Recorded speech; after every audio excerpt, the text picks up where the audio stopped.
رمضان إن الشوق فينا فاضح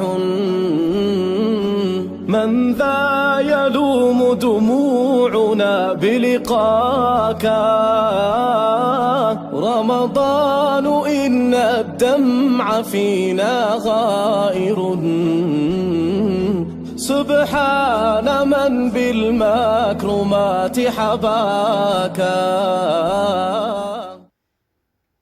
بسم الله الرحمن الرحيم الحمد لله رب العالمين والآكبة للمتقين ولا عدوان إلا على الظالمين والصلاة والسلام على رسولنا محمد وعلى آله وصحبه أجمعين. قال الله تبارك وتعالى في القرآن الكريم بعد أعوذ بالله من الشيطان الرجيم بسم الله الرحمن الرحيم إنه هو يبدئ ويعيد صدق الله العظيم. Falënderimi dhe lavdrimi takon Allahu xhaleshanuhu. Salate dhe selame i dërgoj Muhammed Mustafa sallallahu alaihi wasallam. Të respektuar vëllezër dhe besimtar, do të jemi bashkërisht edhe sot për kasi sonte në këtë natë të Ramazanit, ku do të mundohemi që ta shpjegojmë emrin e bukur të Allahu xhaleshanuhu El-Mu'id. Emri i bukur i Allahu xhaleshanuhu El-Mu'id në gjuhën tonë ka kuptimin rikrijuesi.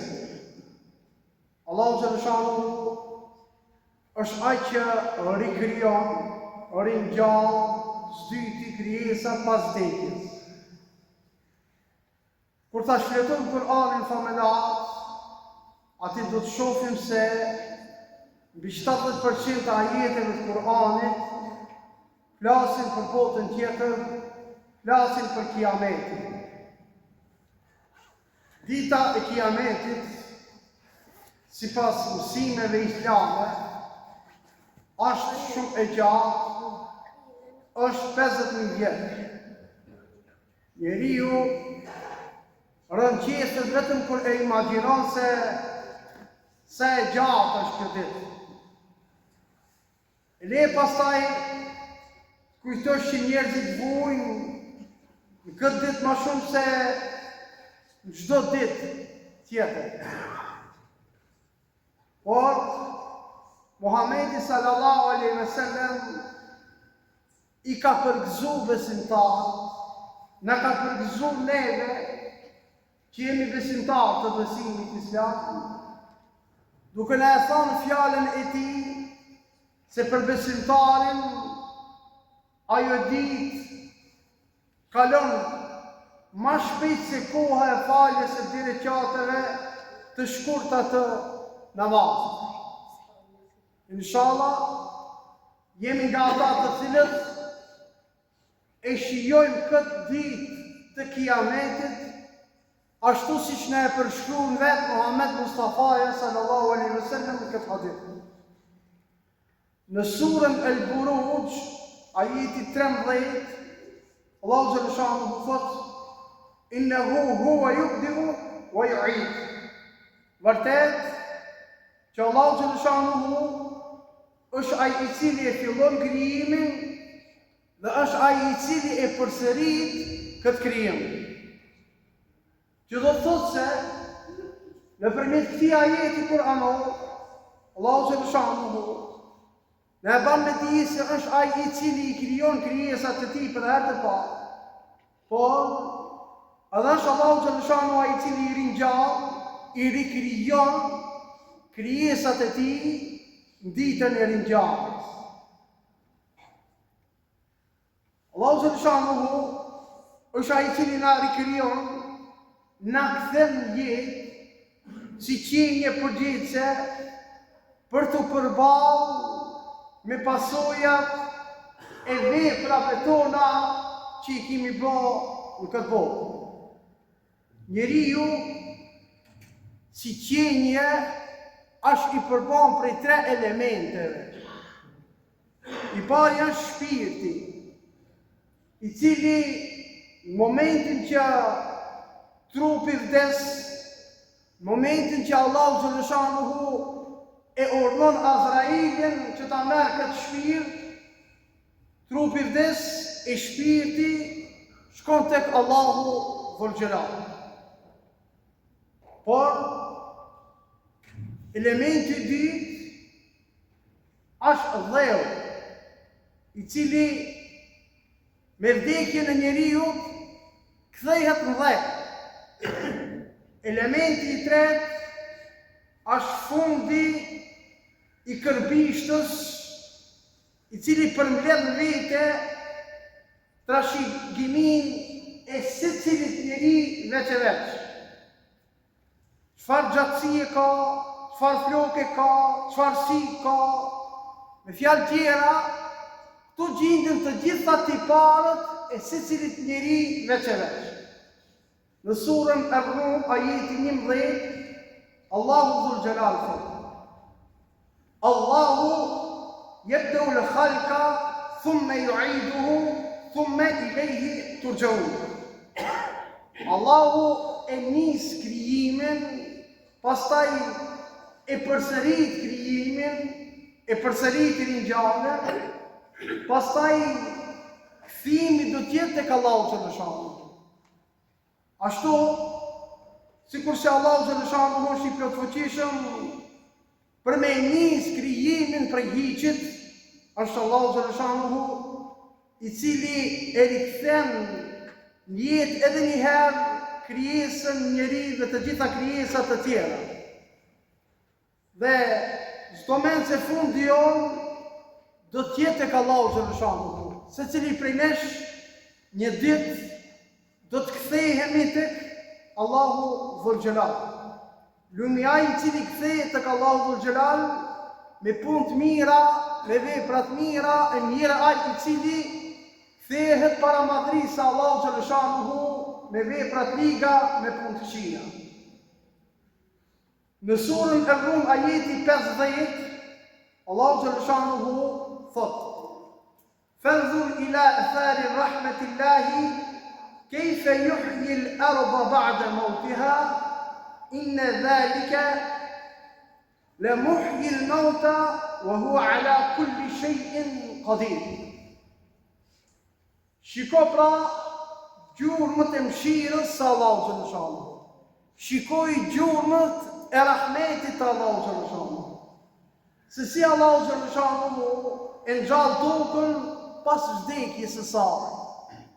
Nuk ka dyshim se Allahu xhaleshanuhu një ditë do t'i ngjallë edhe të vdekurit, sepse Allahu xhaleshanuhu për secilin send është i plotfuqishëm. Nëpërmjet shiut, Allahu xhaleshanuhu i sjell jetë tokës e cila është e vdektë. Pastaj Allahu xhaleshanuhu na shpjegon, na tregon, na kujton ringjalljen e trupave tonë pas vdekjes, pasi janë tre e shpërndar nëpër tokë. Çdo mend se Allahu dhul xhelal nëpërmjet pejgamberëve të tij na ka dhënë shumë mesazhe, shumë mësime për gjithçka. Mesazh i cili përmendet në Kur'anin famëlar, përmendet edhe në hadithet e pejgamberit sallallahu alaihi wasallam. Rreth ringjalljes do të ndajmë juve rastin e Ibrahimit alayhis salam përballë me Nemrudin. Duke i ditë se Allahu dhul xhelal Ibrahimin alayhis salam e zgjodhi mesin e shumë pejgamberëve që e dërgoi tek njerëzimi asaj kohe për misionin e Allahu dhul xhelal në tokë. Ibrahimi alayhis salam, duke e parë refuzimin e banorëve të Babilonisë, vendosi që të largohet nga qyteti i vet. Ndërkohë, mbreti Nemrut, për të cilën ka transmetime se në atë periudhë e kishte udhëheqjen e botës së atëhershme. Kishte dëgju për Ibrahimin a.s. Kishte dëgju se e kanë hedhur në zjarr dhe se nuk është djegur në zjarr. Dhe i kishte dërgu ushtarët e tij që ta gjejnë Ibrahimin a.s. dhe ta sillin para tij. Ushtarët e gjetën Ibrahimin a.s. dhe e dërguan para Nemrudit. Filloi me pyetjet t'ja ban në këtë rast Ibrahimit a.s. mbi besimin që e ka Ibrahimi a.s. në Zot. Se si Ibrahimi a.s. i beson Zotit. Se si Ibrahimi a.s. është nga ata të cilët pretendon se është i dërguar i Zotit. Ai vërtet ishte i dërguar i Zotit, por Nemrudi, si udhëheqës i asaj kohe, nuk ishte në gjendje që ta pranoje Ibrahimin a.s. si i dërguar i Zotit, si pejgamber i Zotit. Dhe këtë rast e kemi në surën El-Bekare, ajeti 258, në të cilën i drejtohet Allahu Dhul Gjelal Muhammed Mustafa sallallahu alaihi wasallam dhe i thotë se a nuk e ke dëgjuar ti Muhammed për atë që boni fjalë me Ibrahimin për Zotin e tij. Sepse Allahu xhaleshanuhu i kishte dhënë pushtet. I dha pushtet Nemrudit. Dhe në këtë rast ju drejtu dhe i tha se Nemrudi Ibrahimit a.s. se kush është Zoti jo. I drejtohet dhe i thot se Zoti jam është Allahu xhaleshanuhu, është ai Zoti i cili jep jetë dhe është ai Zoti i cili në dorën e të cilit është edhe vdekja. Nemrudi atëherë duke i dëgjuar Ibrahimin a.s. i thot se edhe unë mund t'jap jetë, po edhe unë mund t'jap edhe vdekje. Edhe i urdhon ushtarët e tij që të shkojnë t'i morin 2 të burgosur. Njërin prej tyre e rret, tjetrin e lëshon në liri.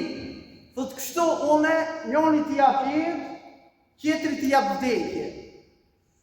Ibrahimi a.s. në atë rast i drejtohet dhe i thot se Zoti jam, Allahu xhaleshanuhu, është ai i cili i sjell diellin nga lindja. Nëse ti pretendon se i Zot, atëherë urno sjell ti diellin nga Perëndimi. Atëherë mbreti mbetet me gojën hap dhe nuk mund t'i gjeje përgjigje sepse vetëm se ishte mbret në Nemrudi, nuk ishte më tepër se mbret. Allahu xhaleshanuhu nuk i udhëzon ata që janë njerëzit të këqij, që janë keqbërës. Në këtë rast e liron Ibrahimin a.s. dhe Ibrahimi a.s. vazhdon me misionin e tij, të cilën e kishte nga ana e Allahut xhaleshanuhu. Në shumë ajete kuranore dhe në shumë hadithe pejgamberit sallallahu alaihi wasallam shpjegohet, tregohet se si ka ndodhur ringjallja në ditën e Kiametit. Muhamedi sallallahu alaihi wasallam në një rast ka thonë kështu: Allahu Dhul Jalal jep urdhër që të bjerë shi mbi tokë. Disa ulema, disa dietar thojnë se do të bjerë shi rresh për 40 ditë. Ky shi do të hije në përvarë, njerëzit nuk janë më në vorë. Ata i ka tret toka, por diçka ka mbet. Ajo çka ka mbet është fundi i kërbishtës, për të cilën Muhamedi sallallahu alaihi wasallam ka thonë: toka i tret krejt trupat e njerëzve përveç fundit të kërbishtës, prej saj është kriju njeriu dhe prej saj ka me fillu ringjallja e njeriu.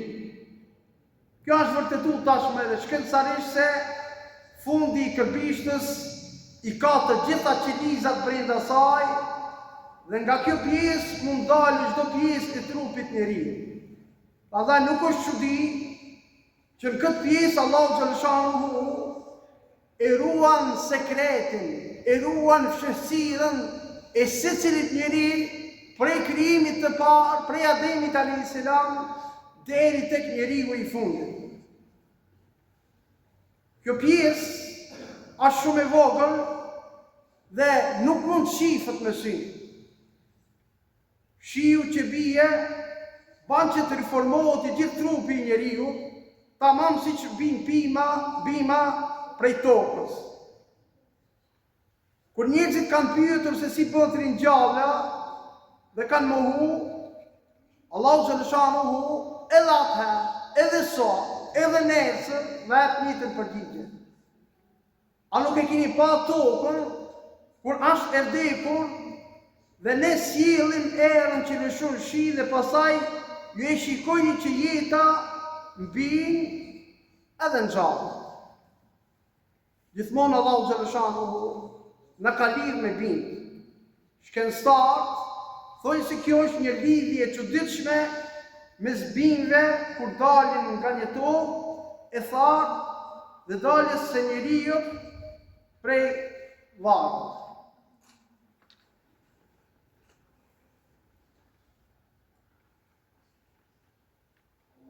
Toka tash në këtë periudhë në të cilën jemi duket e vdekme për me. Duket edhe shifit se është e vdekme. Mirë po, ajo brenda saj e ka sekretin e bimës. E keni pa, vetëm pak këto ditë ishte në groftë. Unë nxe pak haraja dhe e shohin se kanë fillu të binë toka, kanë fillu dalin dal nga dalë edhe gjithët. E kjo është mrekulli e madhe nga ana Allahu xhaleshanuhu për me na i vërtetu se edhe ne kështu do ta shijojmë, do ta përjetojmë ringjalljen tonë. Allahu xhaleshanuhu këtu e krahason bimën edhe farën dhe asaj që mbetet nga trupi i secilit njeriu. Allahu xhaleshanuhu ju ka dhënë shumë argumente njerëzve në këtë dunja se si i krijon njerëzit. Mishi përzihet me gjakun dhe kockat me dheu.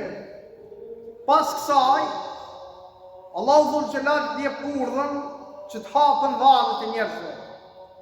Disa kanë varre, por ka tjerë që nuk kanë varre. Njeriu do të ngjallët në vendin dhe në formën se si ka vdekur. Prandaj Muhamedi sallallahu alaihi wasallam na këshilloi kjo.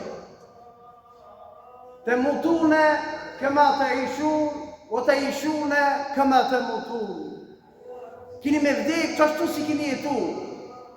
Do të ringjalleni çashtu si keni vdek. Ki jetu si mu'min, si besimtar.